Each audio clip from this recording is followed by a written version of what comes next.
মাশাআল্লাহ, কি মিষ্টি চেহারা। তা বাবাজি, পছন্দ হয়েছে তো আমার মেয়েকে? আমার খুব পছন্দ হয়েছে। তো আগামী শুক্রবার দিন বিয়ের ডেটটা ফাইনাল করলে আপনাদের কোনো অসুবিধা আছে? কোনো সমস্যা নেই। তাহলে আমি আজকে আংটিটা পরিয়ে দিই আপা। অবশ্যই আপা। আমি এখন কি করবো কিছুই বুঝতে পারতেছি। আসলে দেখতে এসে আন্টি করে দিয়ে গেছে, এইভাবে তো সম্ভব না, তাই না?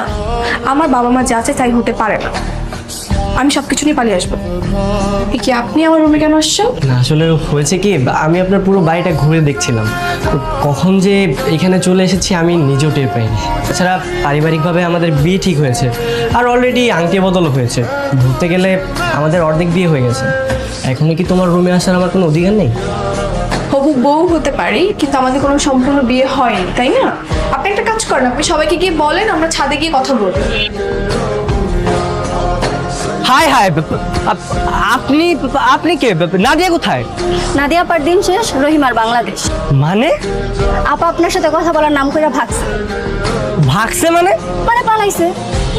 ভাই ঢাকায় যাবেন? নাদিয়া কোথায় গেছে আমাকে বলেন, যেভাবে হোক আমি ওকে বাসে নিয়ে আসবো।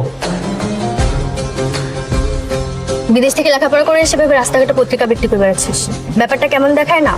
শোন, বাইরের দেশে না কোনো কাজই ছোট না। আচ্ছা তুই থাক, আমি যাই। ভাই পেপার কিনবেন? কত করে পেপার? 5 টাকা। নাদিয়া, তুমি এখানে? কে নাদিয়া? আমি তো নাদিয়া না। তুমি নাদিয়া না? তুমি আমাকে চিনতে পারছো না কেন? আরে না, আপনি এগুলো কি কইতাছেন? আমি তো নাদিয়া না। আর তোমার এই কি অবস্থা? তুমি রাস্তা রাস্তা এগুলো কি বিক্রি করছো? ভাই কিছু কম তো। হ্যাঁ রে, আমার কেমন জ্বালাইতেছে দেখেন তো। ভাই নিয়ে যান তো, পাগল ছাগল লোক জানে করতে আইছে। এইটাই সেই নাদিয়া রে ভাই? হ্যাঁ আমি সেই নাদিয়া। আপনার সঙ্গে আমার এঙ্গেজমেন্ট হয়েছে, বিয়ে তো হয়নি। তুমি একটা শিক্ষিত মেয়ে হয়ে এরকম রাস্তাঘাটে পেপার বিক্রি করছো কেন? আর ভালোবাসা খুঁজতে এসেই আজকে আমি রাস্তায়। বেঈমান একটা।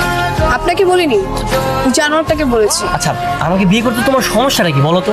আর তোমার বয়ফ্রেন্ড তো চলেই গেছে, তো আমার প্রপোজাল অ্যাকসেপ্ট করতে সমস্যা কি? অনেক সমস্যা আছে, সেগুলো আপনাকে বলা যাবে না। আপনি মনে করেন যে আমি আমার বয়ফ্রেন্ডের সঙ্গেই আছি, তার সঙ্গে আমার বিয়ে হয়েছে, সংসার করতেছি। এগুলো মনে করে সবকিছু ভুলে যান। আমি না এরকম অবাস্তব জিনিস কল্পনাও করতে পারি না, আর ভাবতেও পারি না। আর তোমার বয়ফ্রেন্ড পালিয়ে গেছে, তাকে নিয়ে মিথ্যা ভাবনা কেন ভাববো? আমি তোমাকে ভালোবাসি, আর তোমার কারণে আমি সিলেট থেকে ঢাকা এসেছি। আমি তোমাকে নিয়ে যাবো, আর তুমি যদি না যাও তোমার পিছনে আমি এইভাবেই লেগে থাকবো। যে তোকে ধোকা দিয়েছি তার জন্য তুই তো তোর সুন্দর জীবনটাকে নষ্ট করতে পারিস না।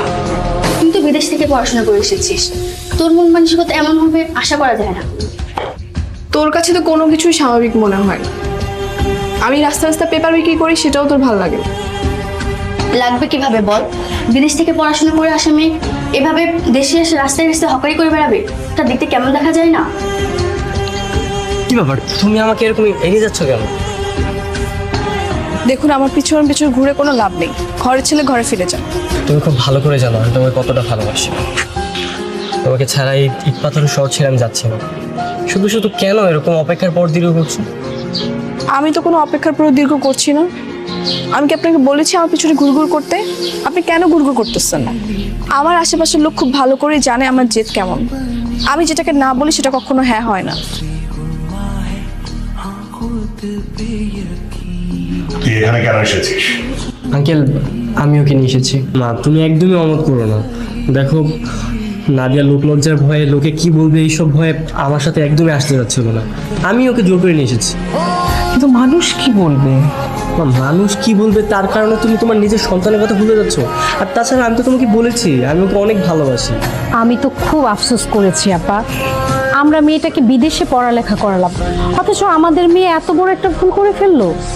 কি ব্যাপার, ছাদে একা একা দাঁড়িয়ে আছো? আজকে আবার পালিয়ে যাওয়ার চিন্তা ভাবনা আছে নাকি? হ্যাঁ পালাবো তো। কি? তোমাকে সঙ্গে নিয়ে তারপর পালাবো। চাপা না। কেন? কারণ যাকে এত জাঁকজমকভাবে পাচ্ছি তাকে নিয়ে পালিয়ে গিয়ে লাভ কি?